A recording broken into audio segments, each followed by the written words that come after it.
Hello students, Kingdom Plantae lecture number 1.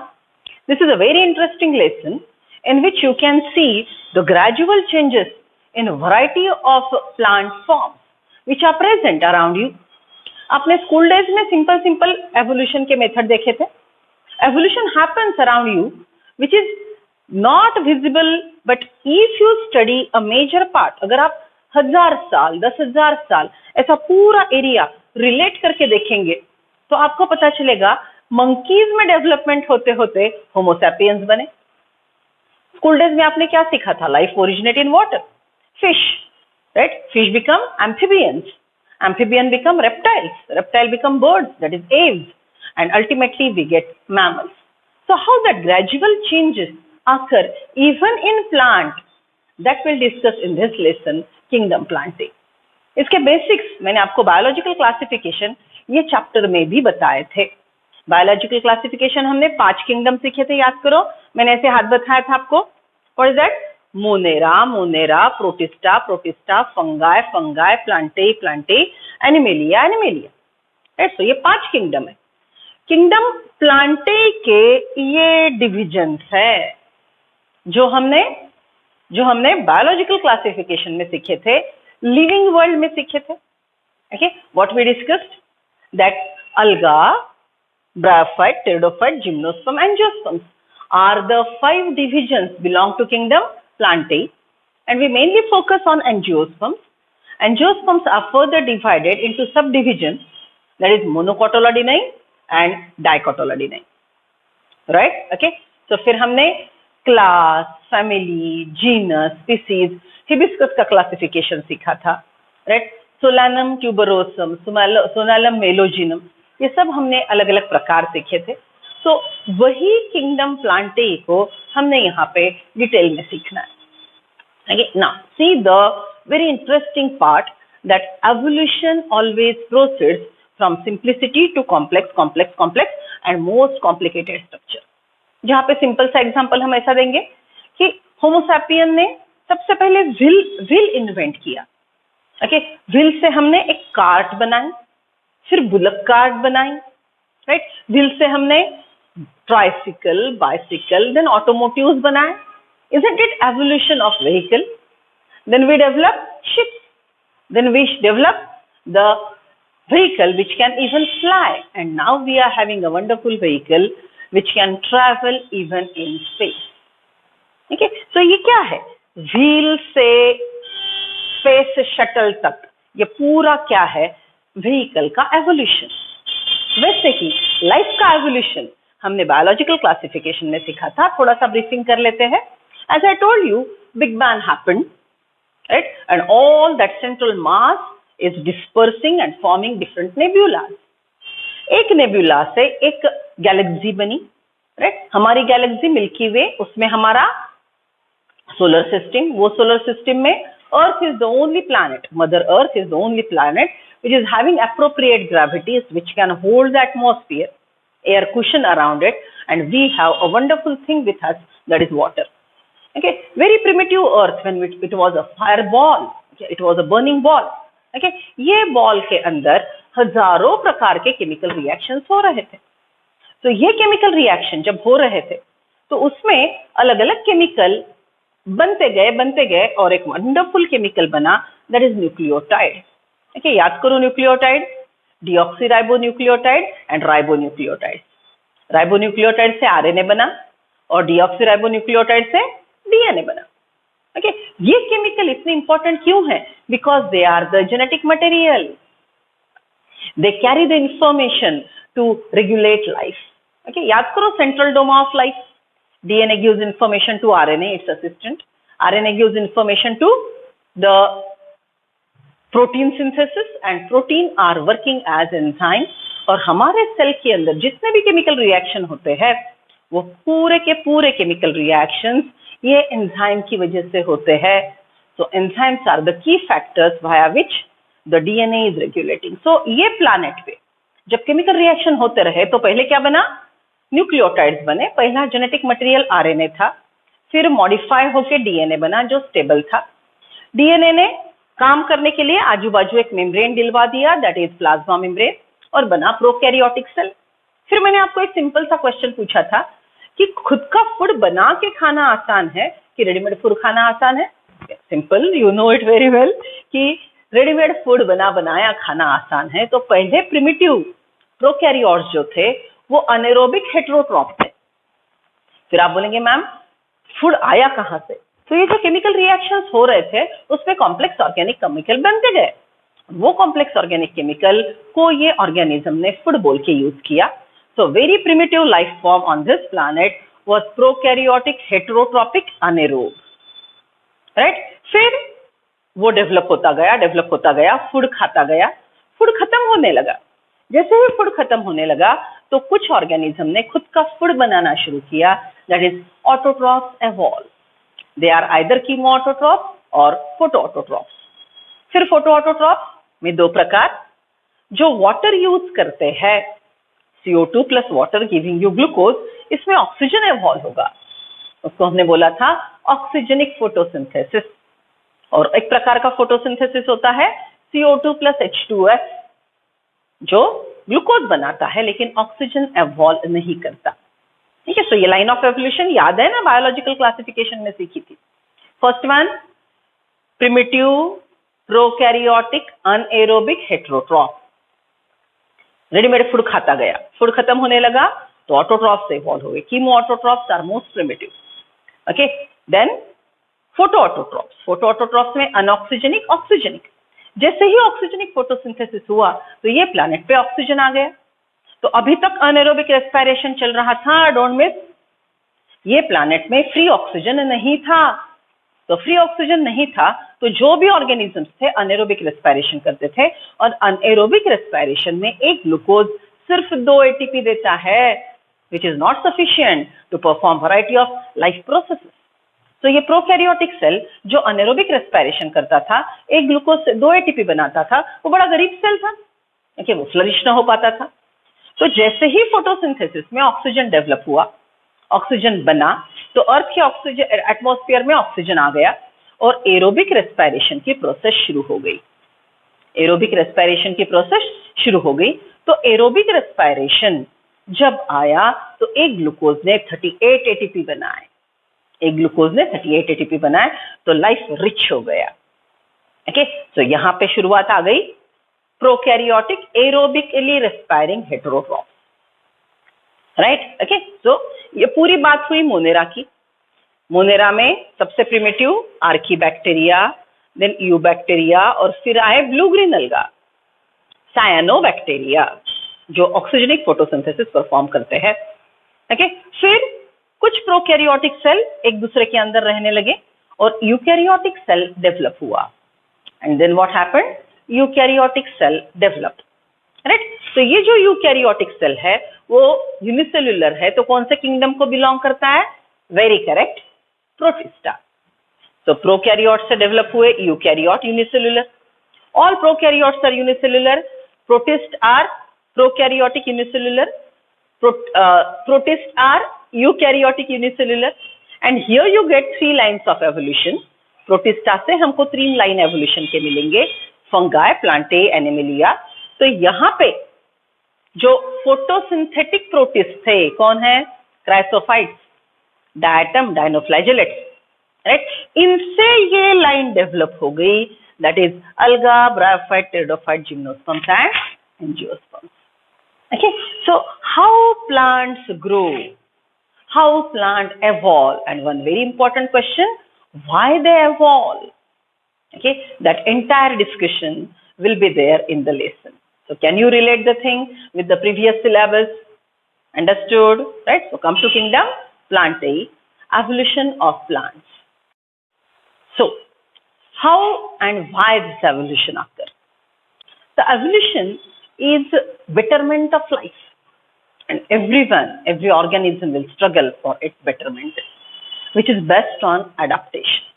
See, if you consider entire earth, mother planet, earth, you get variety of climatic condition. हर जगह देखो, बस India की बात करो, कश्मीर से लेके कन्याकुमारी तक, okay, you will get change in temperature, change in climatic condition, change in rainfall, change in water availability, okay, and a number of things. Okay, so day length कितना है, नाइट लेंथ कितना है, सॉइल का temperature, soil में water holding capacity कितनी है. Okay, so variety of climatic conditions are there, hence variety of habitats are there. Climate अलग अलग है, रहने के लिए जगह अलग अलग है, तो ऑब्वियसली ऑर्गेनिज्म को हर एक क्लाइमेटिक कंडीशन में रहने के लिए, अलग अलग जगहों में रहने के लिए खुद को अडाप्ट करना पड़ेगा. और उसी के अडाप्टेशन में सर्वाइवल ऑफ द फिटेस्ट का रूल आ गया और एवोल्यूशन ऑब्वियसली होती गई. Okay, so simple. Why evolution occur? As I said, for betterment. Okay, so if we talk about that primitive life, primitive plant were in water. So in water, the life was luxurious. What is the problem? See, पानी के अंदर, just imagine, I am alga, you are alga. Okay, our class alga is in water. Okay, algal body. It is either filamentous or unicellular. Okay, बस आप filamentous कुछ cell से बने हो. ये सेल भी पानी में डूबा है, ये सेल भी पानी में डूबा है, ये सेल के पास भी क्लोरोप्लास्ट है, ये सेल के पास भी क्लोरोप्लास्ट है. तो हर सेल पानी में डूबा है. जिसको भी पानी चाहिए वो सराउंडिंग में से पानी ले गया. तो वाटर ट्रांसपोर्टेशन की जरूरत नहीं. ओके, हर सेल पानी में डूबा है. जब उसको चाहिए वो पानी ले लेगा. ओके, और खुद को हाइड्रेटेड रखेगा, एंजाइमेटिक रिएक्शन चालू रखेगा. हर सेल के पास क्लोरोप्लास्ट है तो वो फूड बनाएगा. हर सेल के पास क्लोरोप्लास्ट है तो वो फूड बनाएगा. और फूड बनाएगा तो ऑब्वियसली ये सेल से दूसरे सेल को फूड ट्रांसपोर्टेशन की जरूरत नहीं. तो अलगा है, पानी में पड़ा है, राइट. पानी है, डेंस मीडिया है, तो पानी के अंदर खुद को स्टैंड इरेक्ट रखने के लिए उसके पास ना जाइलम होने की जरूरत है ना फ्लोएम होने की जरूरत है. See, xylem phloem are needed for transportation. As I said, alga cells don't need any transportation because all cells are in the water. All cells are preparing their food. So no need of xylem phloem. No need of mechanical tissue because water is holding, water is supporting the blue-green alga. Water is holding, water is supporting the blue-green alga. So it can just scatter itself in the water. बराबर. So luxurious life है. Okay, पानी है, food है, ना transportation की चिंता है. Then CO2 जो फोटोसिंथेसिस के लिए लगता है वो भी वाटर में एटमॉस्फेयर से ज्यादा है. So water is abundant, CO2 is abundant, both the raw material required to prepare food is abundant. Okay, so life in water is wonderful, but only one thing you need to consider is that everywhere in water sunlight is not available. Everywhere in water sunlight is not available. So plant को CO2 मिल गया, पानी मिल गया, mechanical strength देने वाला media मिल गया, transportation की जरूरत नहीं है. लेकिन उसको सनलाइट जो फूड बनाने के लिए जरूरी है वो पानी में हर जगह अवेलेबल नहीं है. तो उसने कहाँ पे ग्रो होना है? Okay, shallow waters. Okay, hardly 20 feet. Okay, हद हो गई 20 मीटर तक सनलाइट थोड़ा पेनिट्रेट होता है. उसके बाद डीप ओशन में पूरा डार्क अंधेरा होता है. There is no light. आपने फाइंडिंग नेमो जैसी मूवी देखी है? आज का होमवर्क सबके लिए. Okay, go through a wonderful movie of Disney, finding Nemo. Okay, वहां पे नेमो का डिटर्मिनेशन देखना, वहां पे नेमो का अडेप्टेशन देखना, जिद देखना, और जो डिसाइड किया है वो करने की क्षमता देखना. It's a simple tiny fish, right. और उसका डिटर्मिनेशन देख लो, दैट इज नीडेड. अगर वो है तो नीट आपके लिए बड़ा आसान है. Okay, and one more thing, Nemo का डे 1 स्कूल का जिन्होंने देखा है, Nemo went to school day 1 and see the flora of the ocean. Okay, just like shallow water में variety of plants, variety of shells, right, variety of mosses, right, variety of sponges are there. Okay, so all that structure will be available in the oceans when the sun can penetrate and the sea is not very deep. Okay, so पानी में, ocean में, river में, everything is luxurious, but everywhere sunlight is not available. Okay, deep ocean में आप Nemo में ही जाके आगे movie देखेंगे तो आपको पता चलेगा डीप ओशन में, okay, there is no light, so So they take help of bioluminescence. What is bioluminescence? There are some species which can prepare their own light. जैसे आप firefly देखते हो, जुगनू, it can prepare biological light, bioluminescence, Jugnu, right? Okay, so that is what is. पानी में हर चीज है लेकिन हर जगह सनलाइट नहीं है, तो प्लांट को दिक्कत आ गई. मैंने बोला ना, प्लांट का एडेप्टेशन, प्लांट का डिटर्मिनेशन वंडरफुल है. तो प्लांट ने सोचा क्यों ना ऐसी जगह जाए जहां पे सनलाइट पूरे साल अवेलेबल है, जहां पे सनलाइट पूरे साल अवेलेबल है, बराबर. तो ऐसी जगह जाने की प्लांट ने ठान ली. तो पानी से निकल के वहां पे जाना है जहां पे सनलाइट है. वो प्लेस क्या है?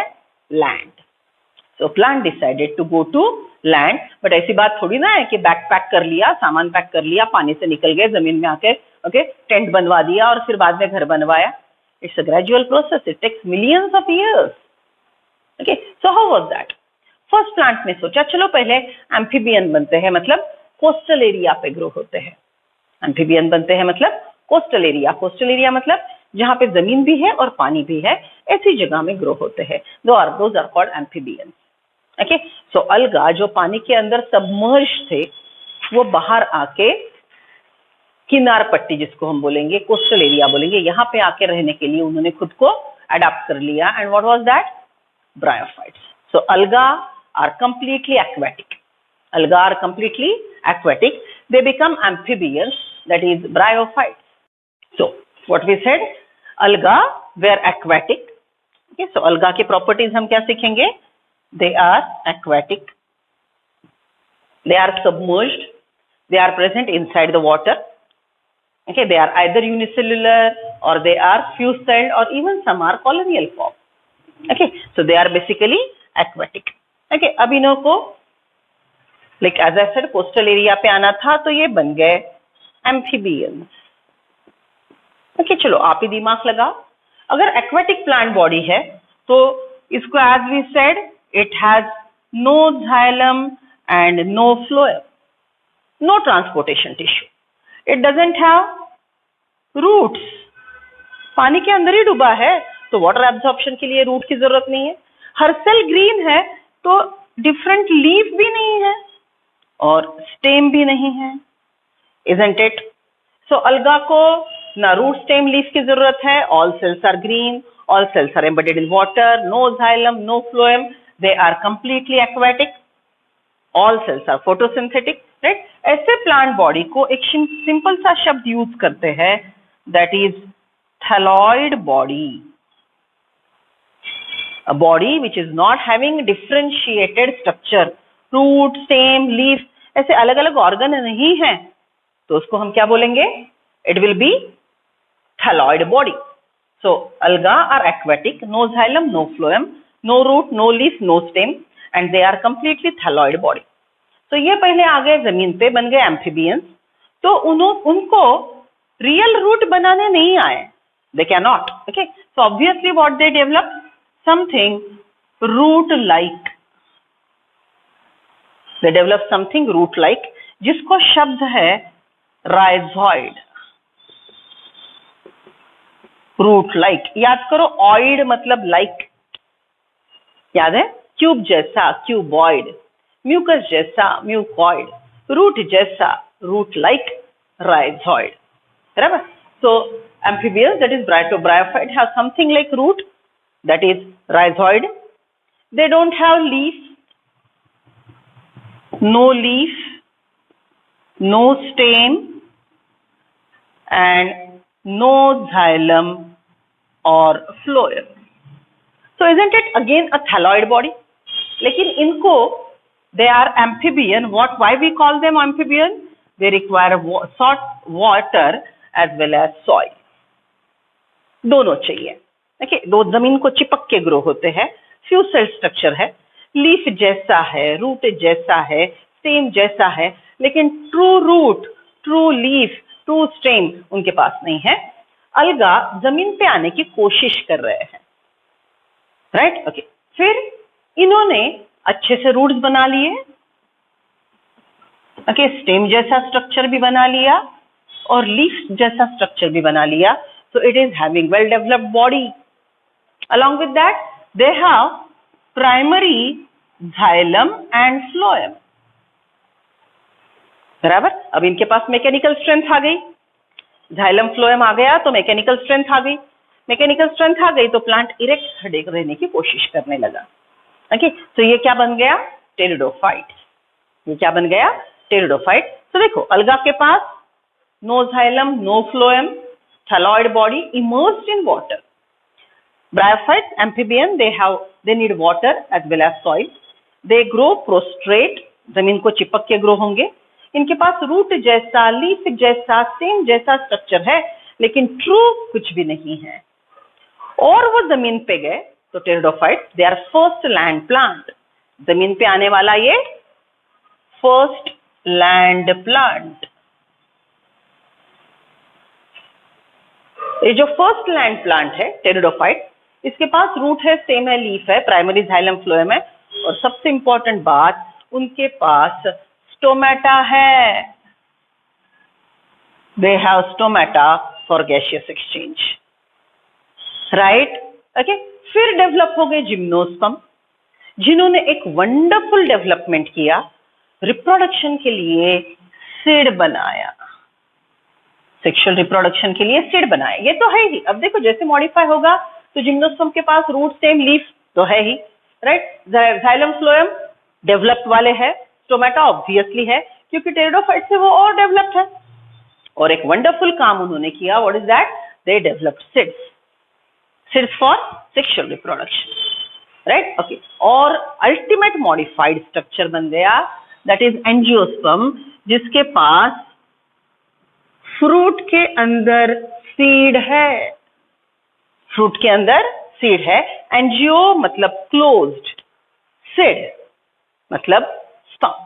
सो एंजियोस्पर्म्स जिनके पास इनक्लोज्ड सीड है, जिम्नोस्पर्म जिनके पास नेकेड सीड है.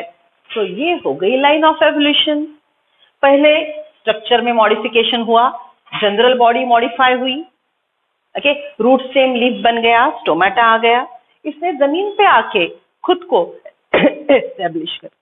एस्टेब्लिश कर लिया.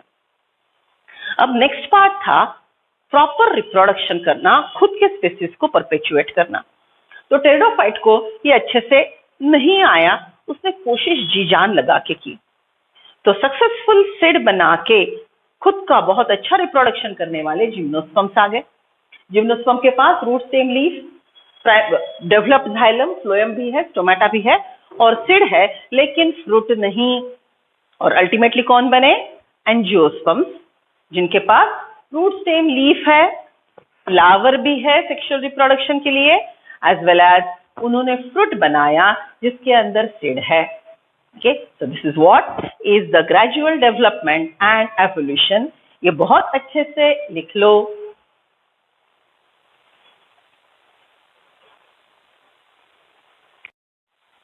सो किंगडम प्लांटेई के 5 डिविजन्स, बोलो मेरे साथ. Kingdom plantae 5 divisions, alga, bryophyte, pteridophyte, gymnosperms, angiosperms. Alga, bryophytes, pteridophytes, gymnosperms, angiosperms. They are the 5 divisions, right. ये हम सबने कहाँ पे सीखा था? बायोलॉजिकल क्लासिफिकेशन में इंट्रोडक्शन, और एंजियोस्पर्म के बारे में डिटेल सीखा था. If you take overall view, total अगर आप रिव्यू लेते हो तो आपने एंजियोस्पर्म के बारे में टोटल सिलेबस में अलग अलग चीजें ऑलरेडी सीखी है, ताकि आपके सिलेबस में ये ऑलरेडी इंक्लूडेड है. What is that? Morphology of the plants. You studied root, its modification.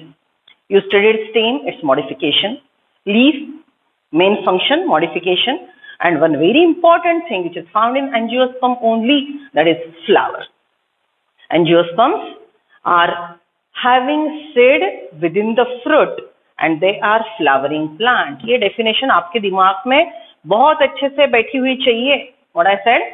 Angiosperms are the plant which are having fruit enclosing seed within the fruit and flower for sexual reproduction. Angiosperm ने खुद को modify किया है, sexual reproduction के लिए उन्होंने flower बनाया है, सेक्सुअल रिप्रोडक्शन के लिए उन्होंने फ्लावर बनाया है और सीड बना दिया और सीड को फ्रूट नाम के व्हीकल में बिठा दिया, फ्रूट नाम के स्ट्रक्चर में बिठा दिया। So angiosperms are seed enclosed in fruit, seed enclosed in fruit and they are having the flower for sexual reproduction। ये डेफिनेशन हमारे पास बहुत अच्छे से याद होनी चाहिए, ठीक है। सो जो मैंने आपको सिखाया अलगा, bryophyte, pteridophyte, gymnosperm, angiosperm, okay. तो एनसीईआरटी में ये टोटल सीक्वेंस सबसे पहले अलगा की लाइफ साइकिल, फिर ब्रायोफाइट की, फिर टेरिडोफाइट की, फिर जिम्नोस्पर्म की और एंजियोस्पर्म की। But we are precisely starting with life cycle of angiosperm. Why? Because you know angiosperms. You study morphology, right? In school days also, you have studied life cycle of angiosperm. So always start studying with known to unknown world. आपको जो पता है, आप देखते हो, आपने क्या देखा एंजियोस्पर्म के बारे में? ओके, इधर उधर जब देखते हो, ओके, गहू का प्लांट देखते हो, मैंगो ट्री देखते हो, ये जो भी आप सब देखते हो, इसमें क्या देखते हो आप? You sow a seed, angiosperms are seed bearing, okay, seed bearing plant, seed sow कर दिया आपने, तो सीड ग्रो होता है, स्प्राउट्स खाते हो, ठीक है। तो स्प्राउट क्या है? सीड से रेडिकल व्हाइट कलर का बाहर आया, अगर आपने नहीं खाया तो बाजू में से प्लूम्यूल बाहर आएगा। So you sow the seed, radical grow out, plumule grow up, radical will give you root system, plumule will give you shoot system। radical से root बनेगा और plumule से shoot, मतलब stem, leaf, okay, जो air में grow होने वाले plant parts है वो बनेंगे। So you sow the seed, you studied this, you sow the seed, radical come out, then the plumule grows up, you get a tiny baby plant which further grow। Mango plant है तो वो unbranch structure 10-15 feet तक toll होगा।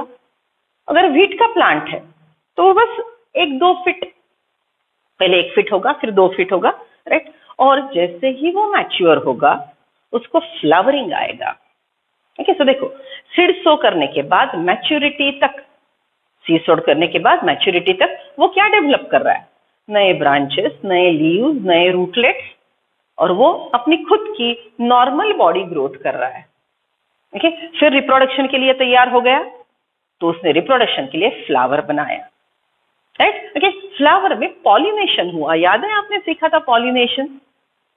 Pollination होने के बाद flower के अंदर सीड बनती है, सीड फ्रूट के अंदर होती है, ओके। तो आप देखते हो मैंगो का सीड सो किया, बेबी मैंगो प्लांट आता है, ह्यूज ट्री बनता है, उसको ये मार्च के सीजन में फ्लावरिंग होता है, राइट। फिर आपको छोटे छोटे रॉ मैंगोज दिखने लगते हैं, वो राइपन होते हैं, बड़ा मैंगो येलो कलर का मैंगो आप खा जाते हो, सीड थ्रो कर देते हो, सीड फिर से जर्मिनेट होती है, नई जनरेशन शुरू। So isn't it, you know the life cycle of angiosperm, so it is easy to study, it is easy to study life cycle of angiosperm.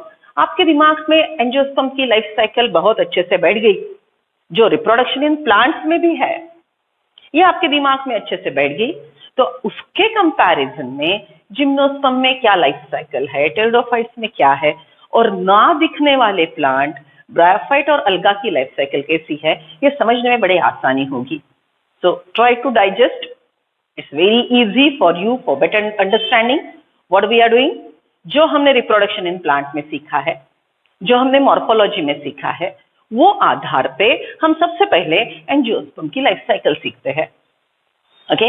So now we are starting with last part of the plant kingdom, that is life cycle of angiosperm, okay। Why we are discussing, are you getting my point? Because you know how angiosperms grow, they are around you, okay। अलगा bryophyte पानी में कभी देखे देखे नहीं देखे नहीं देखे, फिसल के गिर जाते हो, वो अलगा है, देखिए वो कहाँ माइन्यूट डिटेल आपको पता है। तो जो दिखता है वो एंजियोस्पर्म के साथ हम शुरू करेंगे, राइट, और उसके कंपैरिजन में पीछे जाएंगे।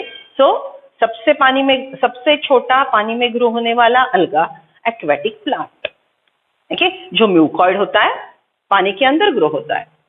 ब्रायोफाइट्स आर एम्फिबियंस, जो वेलवेटी ग्रीन है। आपने कभी देखा होगा कि ट्री ट्रंक पे या बहुत हाइड्रेटेड कंडीशन जहां पे है, ओके, पुराने खंडहर के वॉल पे अगर पानी ज्यादा है तो लश ग्रीन वेलवेटी ग्रोथ दिखेगी। What is that? That velvety growth on the rocks, on the tree trunk, on the old walls in a hydrated condition. बहुत बहुत बारिश आई, एवरग्रीन फॉरेस्ट में आपको ट्री ट्रंक्स में बहुत ज्यादा प्रकार के ब्रायोफाइट्स दिखेंगे, राइट? ओके, सो अलगा एक्वेटिक म्यूकॉइड, आपके म्यूकस जैसा होगा। Bryophytes are velvety lush green, पानी बहुत होगा, ऐसे जमीन पे ग्रो होंगे। Pteridophytes are broadly ferns, fern नाम का प्लांट देखा होगा ना, गार्डन में, होटल्स में ऑर्नामेंटल प्लांट होता है फर्न। जिम्नोस्पर्म आपने साइकस जरूर देखा होगा, साइकस के कोन्स देखे होंगे, राइट? और एंजियोस्पर्म तो देखते ही रहते हो, mango, papaya, brinjal, right? Then potato, grasses, wheat, jowar, bajra, these are all angiosperms. Okay, so alga, bryophyte, pteridophyte, gymnosperm, angiosperm में से एंजियोस्पर्म हम बहुत अच्छे से जानते हैं। तो अभी जो मैंने आपको एंजियोस्पर्म का लाइफ साइकिल सिखाया, ब्रीफ किया, उसी को डिटेल करना है। हमने क्या सीखा? So the said you get a baby plant will grow, mature plant will flower will go for pollination. Once it is done with pollination, it will produce seed within the fruit. Okay, fruit हम खा जाते हैं, seed को सो करते हैं, फिर से next generation angiosperm grow होता है। तो यही लाइफ साइकिल हमको डिटेल में सीखनी है। Let's draw life cycle of angiosperm. Let us draw life cycle of angiosperm, जो हमने अभी स्टेप सीखे। Okay, simple. सबसे पहले हमने सर्कल ड्रॉ करना है for proper representation. You know I am very critical about representation. अगर आप टाइडी हो, अगर आप इंटेलिजेंट हो, तो वो आपको रिप्रेजेंट करते आना चाहिए। ये one of the very important approach है टूवर्ड्स द सक्सेस। तो अगर आपको आता है तो आपका रिप्रेजेंटेशन अच्छा होगा, अगर आपको नहीं आता है तो ऑब्वियसली आपका रिप्रेजेंटेशन गलत होगा। आपको आता है उसके बावजूद रिप्रेजेंटेशन पुअर है, is very bad part. Okay, so please note, always be very careful about your representation, because everywhere your intelligence, your personality is judged by the representation you did in the exam, right? In the PPT, in the Viva, right? What are your marks? It is ultimately expression of the representation, right? So सब लोग ध्यान देंगे, representation बहुत अच्छा करना है। उसके लिए पॉइंट नंबर 1 सर्कल ड्रॉ कर लिया। ठीक है, चलो अब टोटल प्लांट के stages see. First what we discussed, that you sow the seed, right? So seed will be germinated and what you get? A baby plant. Okay, isn't it simple? मैंने circle draw कर लिया, बीच का erase करते जा रही हूँ और points add कर रही हूँ। Baby plant is having mainly root, stem and leaf. These are the body parts which are present in baby plant. Then the baby plant will give you a mature plant. What is mature plant? Which is ready for reproduction. अगर mango का plant है तो maturity के लिए 10-15 साल लगेंगे। अगर wheat का प्लांट है तो 2 महीने में मैच्योर हो जाएगा। Getting the difference, right? So baby plant will be a mature plant. The period varies depending on the species. Once the plant mature, it produces a main structure that is flower, which is designed for sexual reproduction. Flower का structure आपने in detail morphology of flowering plants में देखा है, हम यहाँ पे revise करेंगे। Okay, so what is flower? Flower is a modified shoot tip designed for sexual reproduction. Okay, now you know flower has 2 sex organs. Flower has 2 sex organs. So for that, now I am adding the outer circle. Okay, so flower ka male reproductive part is called androecium.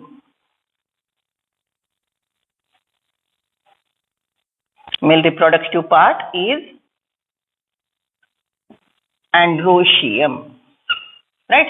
Female reproductive part is gynoecium. Androecium, gynoecium. Now you know androecium is made up of stamen. Gynoecium is made up of carpels. Detail में सीख रहे, flower फिर से एक बार सीखेंगे, no issue. Okay, so androecium consists of many stamens, gynoecium consists of many carpels, right? Then stamen has three parts, if you remember, that is anther, connective filament, and in the anther it has pollen mother cell. याद है मैंने cell division में बोला था, pollen बनाने वाला cell, pollen का mama cell, pollen mother cell, right? Okay, see like that. Carpel के पास है basal part ovary, stigma style ovary का basal part fertile ovary. Okay, carpel has three parts, stigma style ovary. ovary के अंदर होगा ovule. ovary के अंदर होगा ovule.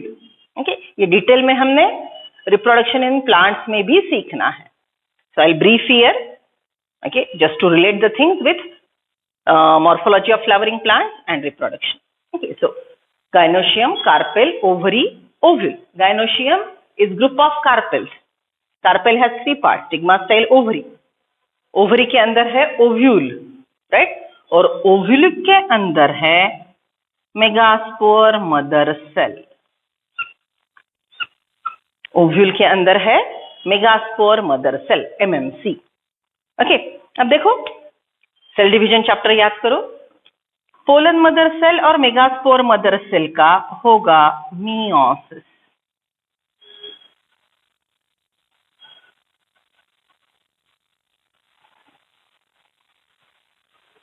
ओके, अब देखो पोलन मदर सेल के बेबी का नाम ऑब्वियसली क्या होना है? Pollen, right? Megaspore mother cell के बेबी गर्ल का नाम होगा मेगास्पोर.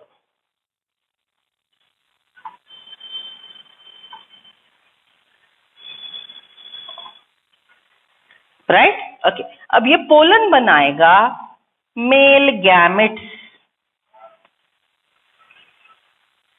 मेगास्पोर बनाएगा female gamete, that is egg, which is enclosed in gametophyte. Pollen बनाएगा मेल गैमेटोफाइट जिसके अंदर है मेल गैमेट. मेगास्पोर बनाएगा फीमेल गैमेटोफाइट जिसके अंदर है एग. अब ये दोनों गैमेट्स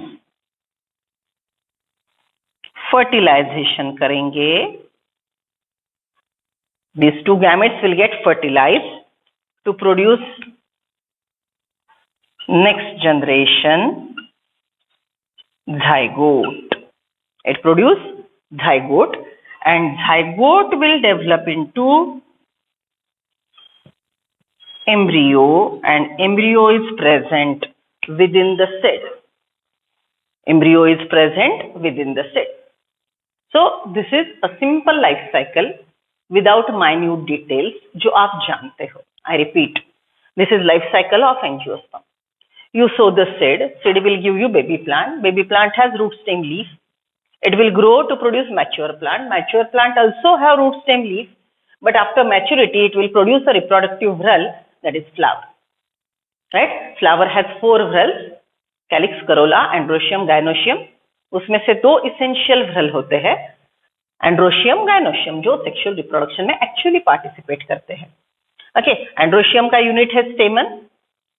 स्टेमन के 3 पार्ट होते हैं, 3 parts of the stamen, that is anther, connective filament. And in the anther the pollen mother cell undergo meiosis to produce pollen.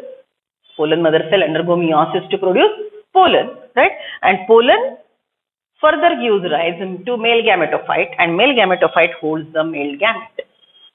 Pollen बनाएगा मेल गैमेटोफाइट, यहाँ पे लिखते हैं, जो बनाएगा मेल गैमेट्स, बराबर.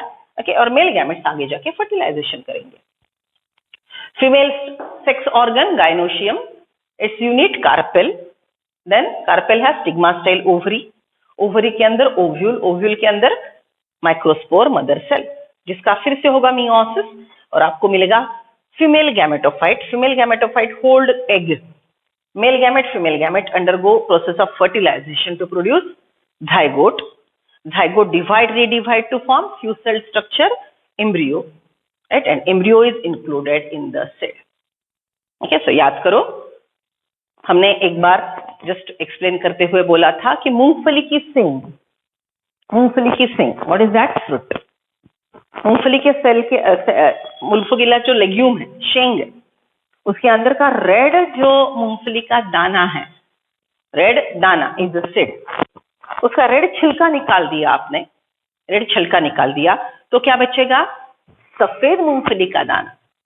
सफेद मूंगफली का दाना है एम्ब्रियो. आई रिपीट, मूंगफली की सेंग होती है फ्रूट, फ्रूट के अंदर रेड मूंगफली का दाना होता है सीड, सीड का रेड छिलका निकाल दिया, अंदर है सफेद मूंगफली का दाना, दैट इज एम्ब्रियो, राइट? और एम्ब्रियो डेवलप होगा जाइगोट से, बराबर. So zygote develop into embryo, embryo is present in the seed, seed will germinate to continue the next life cycle. समझ रहे हो?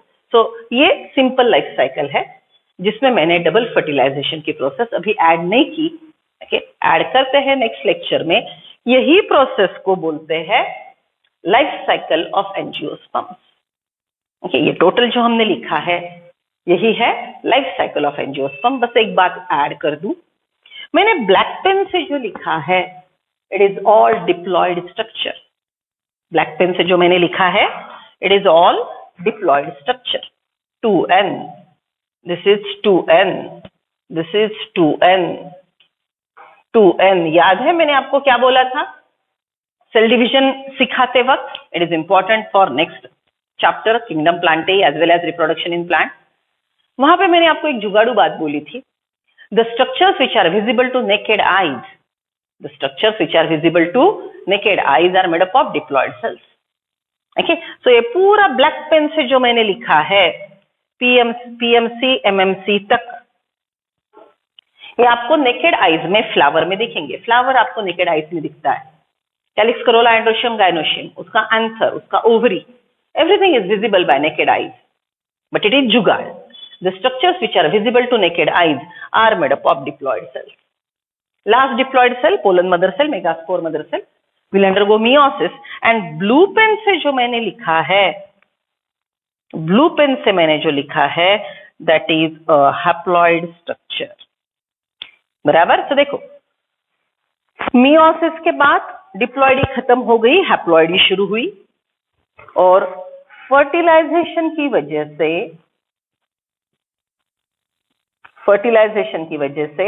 two haploid gametes fertilize, haploidy gets over, and again diploidy is restored. Because of fertilization, again diploidy is restored. समझ रहे हो? Okay, so one more word we discussed. Diploid phase is called sporophyte. Diploid cell से जो structure बना है, okay, embryo क्या है? Diploid structure, sporophyte को रिप्रेजेंट करता है. ओके, सीड क्या है? डिप्लॉयड स्ट्रक्चर, स्पोरोफाइट का ही फेज है. स्पोरोफाइट पूरा यहां से यहां तक अलग अलग फेजेस में रिप्रेजेंट किया है. जैसे आपके लाइफ साइकिल में you were a zygote, then become a embryo, then become a foetus, then become a infant, then you become a baby. वो क्या है? वो आपके ही बॉडी फेजेस है, वो आप ही हो. ओके, वैसे ही जाइगोट क्या है? स्पोरोफाइट का वेरी यंग फेज, वो बनेगा एम्ब्रियो, फिर बनेगा सीड, फिर प्लांट बनेगा जो रूट स्टेम लीफ है. ओके, सो ये पूरे स्पोरोफाइट के स्टेजेस है, right? Sporophyte pollen mother cell, megaspore mother cell बनाएगा, जिसमें मियोसिस होगा, तो स्पोरोफाइट डिप्लॉइडी एंड होगी और हैप्लॉइडी शुरू होगी. Haploid structure is called gametophyte. So look at the word gametophyte. Structure which hold gamete is called gametophyte. Okay, so यहाँ पे मेल गैमेटोफाइट बनेगा, फीमेल गैमेटोफाइट बनेगा. जो male gamete female gamete produce करेगा, फर्टिलाइजेशन होगा, फिर से diploid. Okay, so this is simple life cycle of angiospermic plant. Details we'll see in next